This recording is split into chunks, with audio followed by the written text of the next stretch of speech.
রোজার জন্য আপনাদের ভাইয়া অনেকগুলো বাজার করছে। যেহেতু আমাদের পুরো মাসের বাজার আমরা একবারেই করি। আর যেহেতু রোজা চলে আসে সেই কারণে একসাথেই রোজার বাজারও করা হইছে।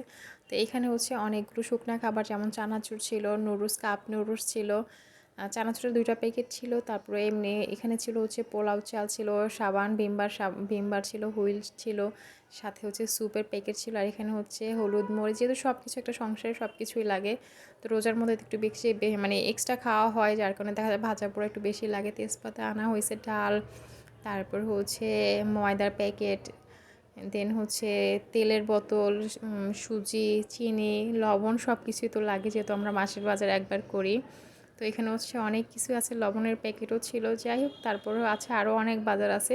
একটু পরপর নিচে যায় আর এক একটা করে নিয়ে আসে। তো এখানে নুডলস ছিল, স্যুপ ছিল, আর চিনির প্যাকেট ছিল। যেহেতু রোজার মাস শরবতটা খাওয়া হবে বেশি, যায় এখানে এই জন্য চিনির প্যাকেট, মানে চিনির পরিমাণটাও বেশি। আর এখানে এক খাঁচা ডিম নিয়ে আসছে, এগুলোকে একদম পানিতে ভিজিয়ে তারপর ধুয়ে রেখে দিবে। আর এখানে একদম তাজা তাজা সবজি, মানে শাক সবজি নিয়ে আসছে, যেমন পুঁই শাক আমার অনেক বেশি পছন্দ। আর এখানে মুরগি নিয়ে আসছে, অনেকগুলো মুরগি, বড় সাইজের মুরগি। এগুলো এখন ধুয়ে রেখে দেবো ফ্রিজে। আর এখানে মস্ত বড় একটা ফুলকপি নিয়ে আসছে, এগুলো তো নর্মাল খাওয়ার জন্যই, কিন্তু একদম একদম তাজা সবজিগুলো। আর এখানে এক বস্তা চাল নিয়ে আসছে, যেহেতু চাল তো লাগে, আর এক বস্তা চাল আনলে আমাদের মিনিমাম 2 মাস চলে যায়।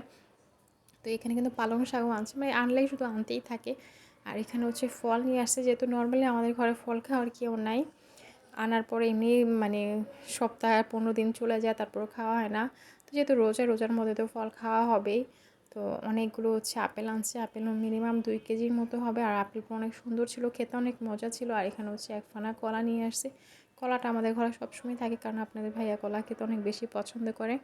আর আমার চম্পা কলাটা খুব একটা বেশি ভালো লাগে না, তারপরেও খাই মাঝে মধ্যে। আর এখানে সবেদাটা আগেই ছিল, খাওয়া হয় নাই, 2টা রয়ে গেছে। আর এখানে আঙ্গুর ফল। তো আঙ্গুর ফলগুলো আমি আলাদা রেখেছি, এটাকে এখন ধুয়ে রেখে দেবো। মানে মেন কথা আমি ফলগুলো ধুয়ে রেখে দিই, ফ্রিজে রেখে দিই, যখন মন চায় 2-1টা করে খেয়ে নিই। তো এগুলো আমি এখন আপেলগুলো ধুয়ে রাখবো, আর আঙ্গুর ফলগুলো ধুয়ে আমি এভাবে ফ্রিজে রেখে দেবো, যখন মনে চায় তখনই যাতে খেতে পারি। তো এর মধ্যে আমার বিকেলে যা ও নিয়ে আসছে পুদিনা পাতা, আনছে ধনে পাতা, আর এখানে আনছে বেগুন, দেন এখানে আছে বিটরুটটা আমার খেতে একদমই ভালো লাগে না, কিন্তু এই স্ট্রবেরিটা আমার অনেক ভালো লাগে, একটু টক টক লাগে। আর এখানে মস্ত বড় একটা পাঙ্গাস মাছ আনছে। পাঙ্গাস মাছ আমি একদমই খাই না, আপনাদের ভাইয়া খায় আর আমার বোন খায়, ওদের জন্য পাঙ্গাস মাছ নিয়ে আসছে। আর এখানে এক কার্টুন দুধ নিয়ে আসছে, যেহেতু রোজার মধ্যে দুধ খাওয়া হবে। রাতে ভাত খেতে গেলে আমার দুধ লাগবে, দুধ আর কলা, যার কারণে এখানে এক কার্টুন দুধ আনছে, যেটা আমার পুরো রোজাই চলে যাবে। তো এই আমার রোজার বাজার। তো আপনারা কে কে রোজার বাজার করছেন অবশ্যই কমেন্ট করে জানাবেন। আর দুধের মধ্যে কিন্তু ঈদ মোবারক অগ্রিমভাবেই জানিয়ে দিয়েছে।